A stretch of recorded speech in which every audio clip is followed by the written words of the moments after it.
वीरेंद्र जी, स्वागत है आपका। हाँ जी, नमस्कार जी। नमस्कार सर। मैडम, बात हो पाएगी हकीम साहब से? बिल्कुल, बात कीजिए जी, बात हो रही है। जय हिंद, स्वागत है आपका। हाँ, नमस्कार गुरु जी। जय हिंद, आपका स्वागत है। बताइए क्या सवाल है भाई? हाँ, दोनों।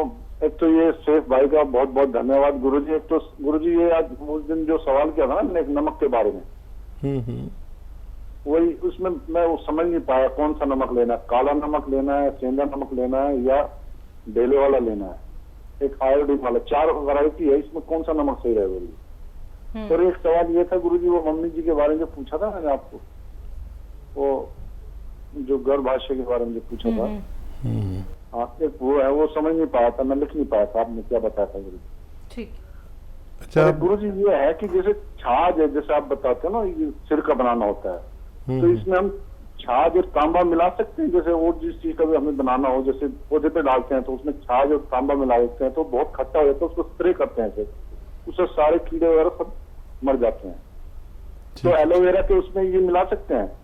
जैसे सिर का बनाना होता है, आप बताते हो, बंद उसको बाल्टी में रख देते हैं, क्या ये मिला सकते हैं? ये सवाल है गुरु जी। और एक ये है कि ये गुलाब जल और फिटकरी का आपने कल जो बताया था नुस्खा, टीवी पे शाम को जो बताया था, एक इसके बारे में पूछना है गुरु जी। ठीक है। अच्छा देखिए, तांबा नहीं मिला सकते सिरके में, तांबा नहीं मिला सकते, वो बहुत खतरनाक रिएक्शन करता है। और तांबा दरअसल जहरीला होता है।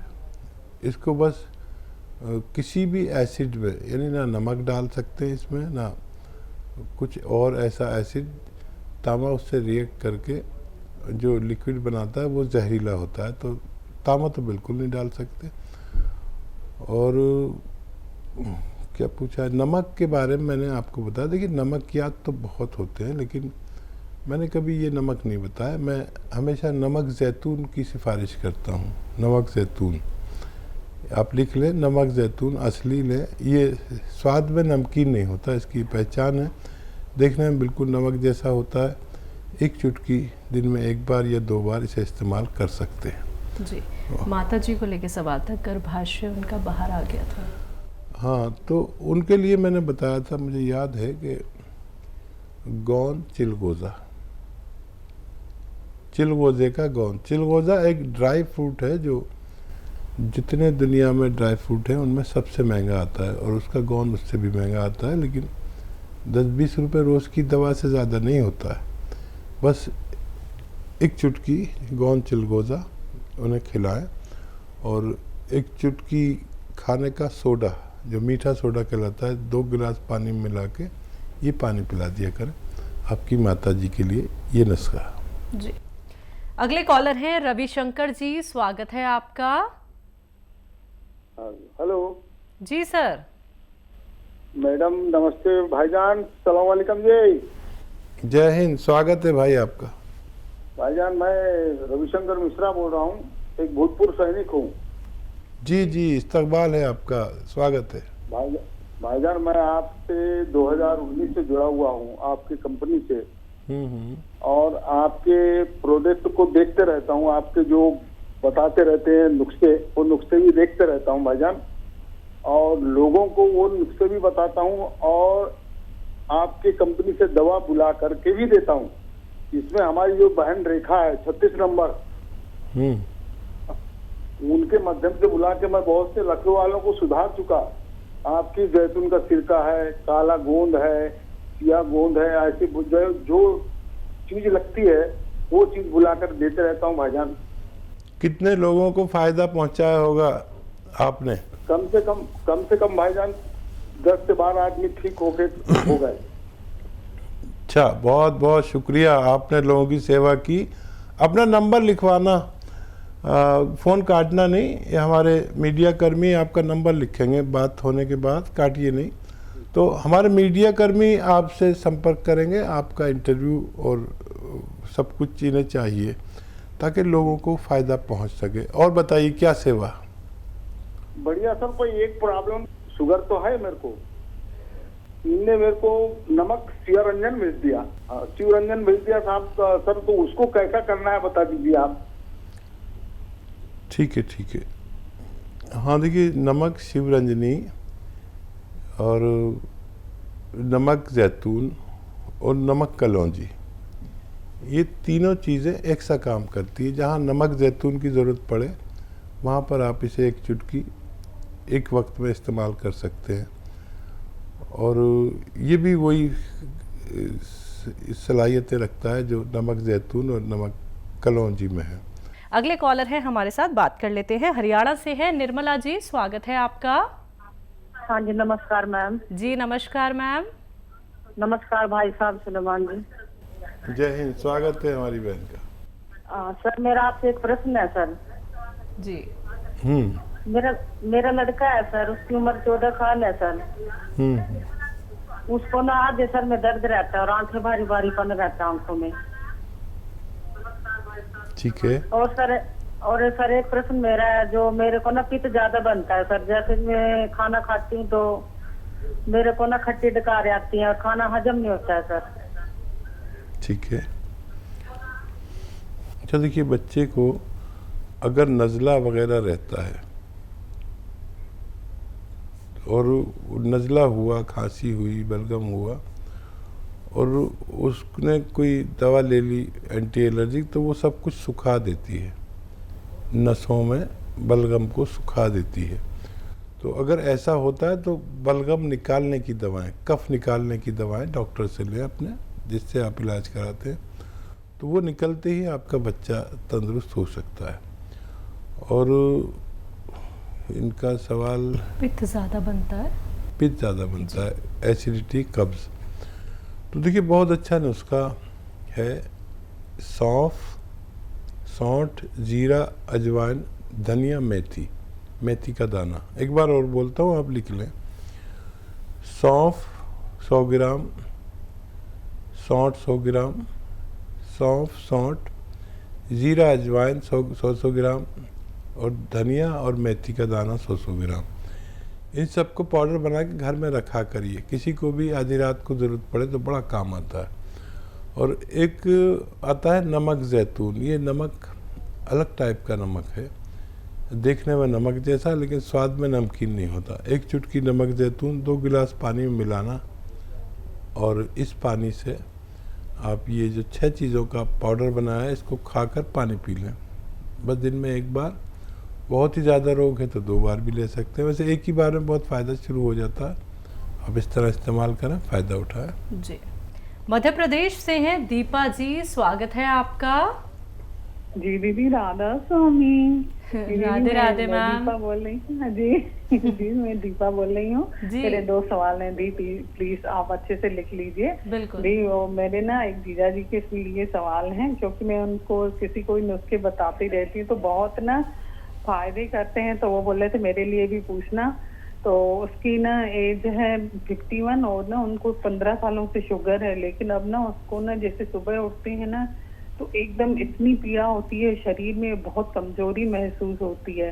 और ना वजन है उसका 88 और उनको शुगर है। तो वो बोल रहे थे मेरे लिए पूछना कि मैं जैसे सुबह उठता हूँ तो बहुत पीड़ा होती है शरीर में और कमजोरी भी बहुत लगती है और वजन भी बढ़ा हुआ है। मैंने कहा ठीक है, मैं अपने सर से पूछ दूंगी आपके लिए, तो वो क्या करें। और दूसरा ना उस प्रेग्नेंट बहू के बारे में पूछूंगी, तो उसका ना अभी 8वां महीना चल रहा है, तो वो बोल रही थी जैसे नॉर्मल डिलीवरी हो और उसको ना सर्दी बहुत बनी रहती है, ठीक है, और सुबह शाम बहुत चीखती है और बहुत सर्दी बनी रहती है। और बोल रही थी दीदी मेरे लिए पूछना कि नॉर्मल डिलीवरी कैसे होगी, तो मैं उसको अपनाऊं। मैंने कहा ठीक है, मैं पूछ के बता रही हूँ अपने सर से। पहले भी बहुत उनको फायदे हुए हैं, तो वो बहुत दिन से बोल रहे मेरे को। जी बस इतना ही, राधा स्वामी सर जी। आप तो बहुत अच्छे हमारे व्यूवर्स में से हैं। आपकी बहू को भी मुझे मालूम है कि उनको रिसाव शुरू हो गया था, ब्लीडिंग शुरू हो गई थी। फिर आपने मुझसे नुस्खा पूछा था, डॉक्टर ने मना कर दिया था नहीं हो सकता, फिर मैंने नुस्खा बताया था, फिर वो बच्ची अच्छी हो गई थी। मेरी तरफ से प्यार करना उसको और कोशिश करें नॉर्मल डिलीवरी हो। अब जो 9वां महीना लगेगा तो इस बच्ची से सब वो काम कराइए जो नौकरों से कराते हैं आप, यानी झाड़ू पोंछा लगवाना, बच्ची को शायद बुरा ना लगे, क्योंकि वो भी मुझे ज़रूर प्रेम करती होगी। और एक कपड़े धुलवाइए ज़मीन में बैठ के, चाहे आपके यहाँ नौकर चाकर हों, मशीनें हों धोने की, लेकिन उससे कराइए जितना भी उससे हो सके। तो ये 2 काम कराना शुरू कर दीजिए उससे। और जब जो डेट डॉक्टर ने दी हो उसकी, उस डेट पर उसको जो बेकार सा गुड़ नज़र आता ना, काला सा, पुराना सा, बकवास सा, वो गुड़ घर में रखिए। जो डॉक्टर ने डेट दी है उस डेट से 1 दिन पहले ऐसे 50 ग्राम खिलाना, फिर अगले दिन 50 ग्राम या 100 ग्राम खा ले किसी तरह, और खूब पानी पिए। आपकी बच्ची को बहुत नॉर्मल डिलीवरी हो सकती है जी। और जीजा जी के लिए देखिए, आपको तो पता ही है, अगर दर्द है तो गौनसिया देना है, आधा ग्राम देना है, 2 बार देना है या 1 बार भी दे सकते हैं। और शुगर की दवाएं लेते रहें, पैदल ज़रूर चला करें, गर्म पानी ज़रूर पिया करें। और या तो गोंद जामुन आपको पता है बहुत असरदार है, 1 चुटकी 2 बार दिया करें, खाने से पहले देना बेहतर है। 1 चुटकी से ज़्यादा ना दें और 2 बार से ज़्यादा ना दें, तो उनको भी फ़ायदा होना मुमकिन है। जी। रतन तन्हा जी, स्वागत है आपका। जी नमस्कार। नमस्कार सर। जय भारत हकीम साहब। जय हिंद, जय भीम। और आपकी भी जय, रतन वालों की भी जय, रंगीला की भी जय, रतन की भी। जी, मेरा मिजाज, शारीरिक मिजाज सर्द है सर। ठीक है सर। और लोगों का विचार है कि मेरा मिजाज गर्म है, लेकिन मैं ये भी बताता हूँ, जब आप देखते कोई श्रोता की बात पर, कोई लिसनर्स की बात पर आप जब भावुक होते हैं तो मैं भी भावुक हो जाता हूँ, मेरी भी आंखें भर आती है। मैं कोई धारावाहिक देखता हूँ तो कोई ऐसा छनाता, कोई फिल्म देखता हूँ ऐसा छना, तो मेरी आंखें बार बार भर आती है। मैं नहीं जानता कि मेरा असल में मिजाज क्या है। शारीरिक मिजाज तो सर्द है, ये जानता हूँ। जब मौसम चेंज होता है तो मुझे तकलीफ होती है थोड़ी बहुत, सर्दी वगैरह की। दोस्तों को ये आशा रहता है मुझसे कि मैं उनके हर बात पर जी हुजूर करूं, उनका मैंने कोई भी गलत बात हो तो मैं उसमें हाँ में हाँ मिलाऊं। लेकिन मेरा वो मिजाज उस समय गर्म हो जाता है। मैं वो ठीक सामने, उनके चेहरे के सामने 2 टुक मैं कह देता हूँ कि नहीं ये गलत है। और ये तो अब जाने बता चुका हूँ कि मैं भावुक हूँ अंदर से। तो ये मौसम चेंज हो रहा है सर। मैंने उन्नाव, लिसोड़ा और अलसी और पीपल, इसका 150 के रेशियो से बनाया हुआ है सर। मौसम चेंज हो रहा, मैं खुद के लिए बनाया हूँ और शुरू भी कर चुका हूँ। तो क्या मैं ये जो 450-500 का बनाया हूँ पूरा खुद खा सकता हूँ या बचने पर किसी को दे भी सकता हूँ सर? और दूसरा प्रश्न है सर, मेरा एक हवीज है बचपन का जी, तो वो थोड़ा सा यौन शक्ति वो कह रहा, आज ही फोन आया था रांची से, बोला मैं कुछ कम हो रहा है, तो उसके बारे में कुछ बताइएगा सर। ठीक है। ठीक। हाँ देखिए, मिजाज जो है इंसान का वो उस चीज़ पर निर्भर है कि अगर आपको नज़ला, खांसी, बलगम, छींकें अक्सर आती हैं और जल्दी आप किसी रोग में ग्रस्त हो जाते हैं तो आप सर्द मिजाज हैं, चाहे गुस्सा आपको कितना ही आता हो। तो गुस्से से मिजाज का कोई ताल्लुक़ नहीं है। और समझ लीजिए कि आपको बार बार बलगम, खांसी, छींकें रहती है तो आप ठंडे मिजाज के हैं और आपके अंदर इम्यूनिटी यानी रोग प्रतिरोधक क्षमता कम है। ये तयशुदा बात है यूनानी और आयुर्वेद की। और वो मिजाज का अगर बात करें जो भावुक होने वाली बात है, तो उस मिजाज में आप मुझ जैसे हैं, समझे। ये हमारी दोनों चीज़ें मिलती हैं, इसीलिए हम एक दूसरे को पसंद करते हैं। तो वो मेरा भी हाल है कि मैं बिल्कुल जवान था, फिल्मों का बड़ा शौक़ था, मैं चला गया पिक्चर देखने।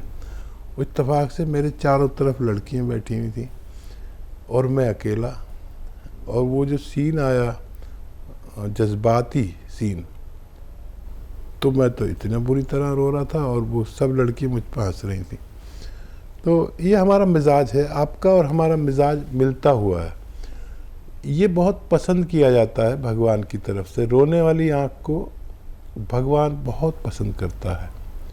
और यही आँख अगर अपने रब के आगे रोए तो बहुत, जो चाहो भगवान से मनवा लो।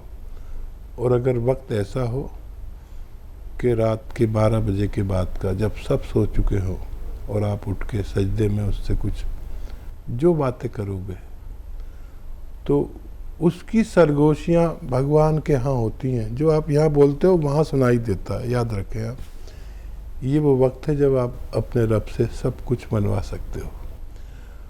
और खुददार होना बहुत अच्छी बात है। अगर कोई चापलूसी कराना चाहे तो ये मिजाज नहीं है आपका, आप नहीं कर सकते, आप मर जाएंगे, चापलूसी नहीं करेंगे। और एक शेर याद आ रहा है कि नाज है अपनी कच कुलाही पर। कच कुला कहते हैं, पहले वो कुला बांधते थे ना ऐसे, तो वो थोड़ा टेढ़ा होता था, तो उसका एक मतलब होता था कि मैं चापलूस नहीं हूँ, जो टेढ़ा सा लग बांधते थे। नाज है अपनी कच कुलाही पर, चापलूसी मेरा उसूल नहीं। डूब जाना कबूल है लेकिन मिन्नते ना खुदा कबूल नहीं। मेरे ख्याल से इनके सब सवालों के जवाब दे दिए मैंने। एक सवाल रह गया, उन्नाव लिसोड़ा अलसी वाला एक नुस्खा बनाया इन्होंने जी, वो आप इस्तेमाल कर सकते हैं, वो इस्तेमाल करिए। किसी को देना हो तो दे भी सकते हैं, फिर दोबारा बना लेना। आपका तो मिजाज है लोगों की खिदमत करना, कितने लोगों को आप अच्छा कर चुके हैं। तो इसको आप इस्तेमाल करें लगातार 4-5 महीने, फिर आपका मिजाज मोतदिल या गर्म हो जाएगा और आप फिर सर्दी के या इन रोगों से जल्दी ग्रस्त नहीं हुआ करेंगे। बिल्कुल।